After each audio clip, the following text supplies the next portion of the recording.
पुष्पा जी होंगी अरेस्ट। जी हाँ, जहां पर अब पुष्पा जी की गाड़ी पकड़ी जाएगी जब जेंडे प्राइवेट इन्वेस्टिगेटर करेगा और पता करेगा कि आखिर मां का एक्सीडेंट हुआ तो हुआ किस गाड़ी से है। तो वहीं अब इन्वेस्टिगेटर पहुंचने वाले हैं पुष्पा की गाड़ी तक।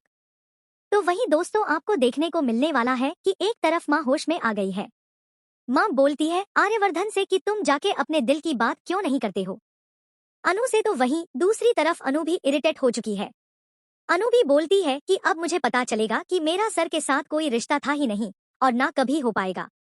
जहां पर अब अनु समझ चुकी है कि आर्य सर इसीलिए अपने दिल की बात नहीं बताते क्योंकि हमारे बीच एज डिफरेंस है। तो वहीं दूसरी तरफ आपको देखने को मिलने वाला है कि भाई अब जहां बहुत ज्यादा परेशान हो रही होती है मीरा, जहां पे वो बोलती है कि मैं बहुत बुरी तरीके से फंस चुकी हूँ, तो वहीं झंडे पहुंचता है और वह बोलता है कि माँ को जानबूझ के किसी ने ठोका है या धोखे से एक्सीडेंट हुआ है यह तो मैं पता लगा कर ही रहूंगा। तो वहीं दूसरी तरफ अब मीरा कुछ बोलती है उसे पहले ही घबराने लगती है जब झंडे बोलता है कि मैं किसी भी तरीके से माँ के एक्सीडेंट करने वाले को मैं ढूंढ के रहूंगा और उसे से सजा दिलवा के रहूंगा।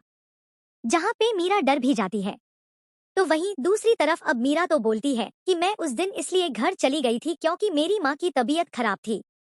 तो जहाँ पर अब वो अपनी तरफ से बचने की पूरी कोशिश कर रही है, मगर रघु ने तो बहुत ही बुरी तरीके से फंसा दिया है। अब पुष्पा जी को जहाँ पर अब गोपाल जी आके देखते हैं कि गाड़ी की दोनों हेडलाइट भी टूटी पड़ी है, नंबर प्लेट लटका हुआ है, शीशा भी फूटा हुआ है। आखिर यह एक्सीडेंट हुआ तो हुआ किससे है।